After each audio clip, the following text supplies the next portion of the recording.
Handicapper Steve here, handicapping the racing from Mountaineer Park here on Sunday. It is the 6th of August, 2023. It's West Virginia Derby Day, and I'm going to look at the West Virginia Derby and the other stakes races on the program.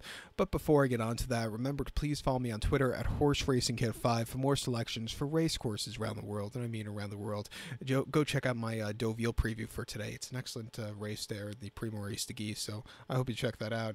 But let's look at the stakes action, races 7 and 8. The 7th race, it's the West Virginia Governor Stakes. It's a grade 3 event going for a $200,000 purse, race for 3-year-olds and upwards. We have a field of 13 horses entered. The 13 is an AE, so only 12 could go. The distance of ground here of 1,700 meters, if you want to go by that, or the distance of ground of a mile and 1/16th on the Mountaineer main track. 1,700 meters and mile 1/16th main track. My top selection, I love the number 12 horse here, Best Actor. Let's go 12-2-5-8 in the superfecta. 12-2-5-8 super, top selection 12 horse, Best Actor. 4-year-old colt by Flatter. Brad Cox trains. Kendra Carmouche gets to mount. Horses first off the bench came 30th of June at Ellis. 7 furlongs and option 100 claimer. And he finished second by 3 lengths that day. And he just kind of stalked all the way around the race course. He just didn't have that turn of foot. I do think the 7 was just too short. I think coming to a routing trip, second off the bench, he should do a lot better.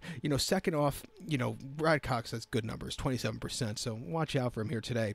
2 back in the Oklahoma Derby at Remington, a mile and 8th, 25th of September. He finished third by 10 1/4 lengths that day, and he just stalked that day. Rattle and rolled. Great horse, went on to have a decent season so far this year. King Almond was the next star winner, run back. This one had a great race. This horse was just wide and just didn't show up. Something must have went amiss because you didn't see the horse since then until late June. And then prior to that in the Indiana Derby in the Smarty Jones at Parks, mile 16, 23rd of August, he won by 5 3/4 lengths that day. And from a tracking trip, he really took off clear, a little drifting, but it was a very nice run.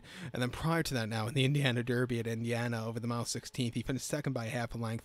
And he didn't have the, best of beginnings that day, but he settled well towards the back of the pack, and he was flying late. He ran probably the best race out of anybody that day, but he just couldn't get out of the gate so clearly. He's training well at Ellis. I'm going to give him a shot here on the ticket. We'll probably do a double here between these two races. Do they have double wagering? I don't even know if they have a double wager with this one to the next one. Have to go see that after the video. But if they do, I'll do a double with the next race. But I'm also going to use the 2-horse O'Connor here for Tyler Connor and Safi Joseph Jr. Most recently, the Go Zapper Gulfstream over the mile 16th in early April. He finished second by half a length that day, and he stalked, but Clapton had the jump on him. But this horse, he ran his heart out that day. They trot him in the Pegasus before that, but he lost all chances the Wednesday before the race when they drew the race. He was drawn 12 of 12. He finished 11th. He never got out, never got over. He was wide throughout. It wasn't his day to win. And then prior to that, on the Heartlands Holiday, he finished 4th by 4 1/4 lengths that day, and he just never was really comfortable on the rail. He won going a mile 16th mid-October at Gulfstream quite nicely on the dirt, winning by 6 in his North America debut. Came home with a 99 buyer. It was a very good run. Getting a little class relief off the bench. I'm going to give him a shot here on the ticket. But to recap my selections for the 7 for Mountaineer, it's the West Virginia Governor Stakes. Going to take the 12 horse Best Actor. Give kudos to the 2 horse O'Connor. 12-2-5-8 super. 12-2 in your multi-race. The featured 8th race now for Mountaineer. It's the West Virginia Derby. It's a grade 3 event going for a $500,000 purse race for 3-year-olds here.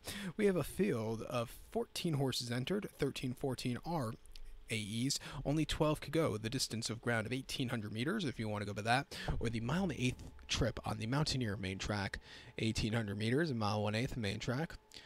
And it's the first year in 20 years that they're not running it on a Saturday afternoon. It's going to be, this year I think it's the first time they're running it on a Sunday afternoon, Sunday evening, which I quite like. And the first time they're running it as a night card since, like I said, 2003. Because I always remember as a small kid them running this race at night.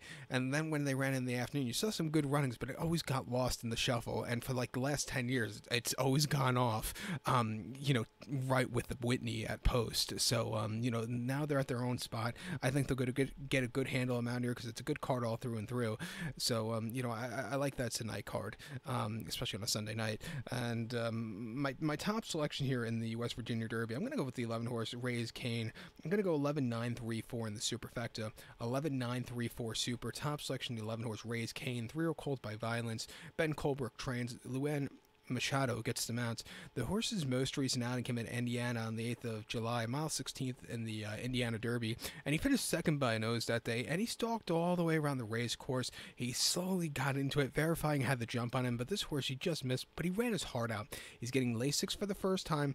The track can play towards closers. Wide closers aren't half bad on this track, surprisingly enough. I think he'd get a good trip and win. Two back in the mat win at Ellis on the slot, mile 8th, 11th of June. He finished fourth by 7 lengths that day. Verifying who finished second, went on to win and beat this horse in the Indiana Derby. This arm ran, I believe, last week in the Jim Danny. Didn't do a lot of running. This horse was just wide, and he just couldn't keep up there.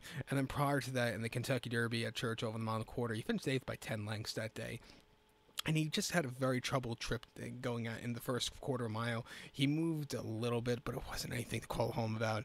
And the Bluegrass finished 5th, never really getting a good trip there. But his Gotham victory was quite nicely done at Aqueduct on the mud, 1 mile 4th of March.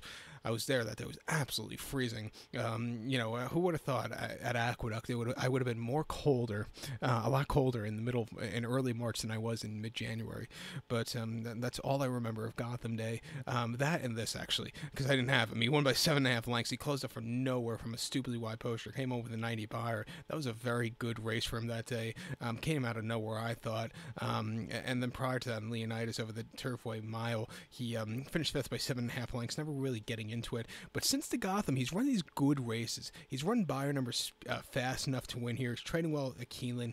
I'll give him a shot here on the ticket. I think the 9-horse Groveland for Jesus Castagnani and Hardy for Godolphin wouldn't surprise me if this horse shows up. I like the victory at Hawthorne last month, going a mile 70 in Lowndes race. He won by 1/4 lengths that day, and he had a little bit of a wide trip, but he stalked. He quickened up nicely and went away with it. A very good run back from the Tampa Derby, where he finished 8th by 12.25 lengths that day, and he just never really showed up that day. I thought the place behind Litigate in the Sam F. Davis wasn't bad at all, and then the races that he was just missing at Tampa weren't bad at all. He is stepping up a little bit classier, but his buyers can do wonders with these horses. Trading well Turfway, I'll give him a shot here at 20-1 on the ticket. And even the 3-horse here, Tappett's Conquest for Kendrick Carmouche and Brad Cox. He won that optional 100 at Ellis late last month quite nicely, and then had a decent place behind Arabian Line in the Sir Barton. Arabian Line was the next start winner, by the way. Coming here, another horse I'll give a shot. Since coming closer to the pace, he's done a lot better. He gets a good speed favoring rider of Carmouche up. Let's use him here in this wide-open West Virginia Derby. But to recap my selection for the 8th now for Mountaineer, it's the Grade 3 West Virginia Derby. Gonna take the 11-horse Raised Cane, give kudos to the 9-horse Groveland and the 3-horse Tappett's Conquest. Where are we? 11-9-3-4 Super, 11-9-3 in your multi-race. So good luck to all. Please follow me on Twitter at HorseRacingKid5. Good luck, everybody.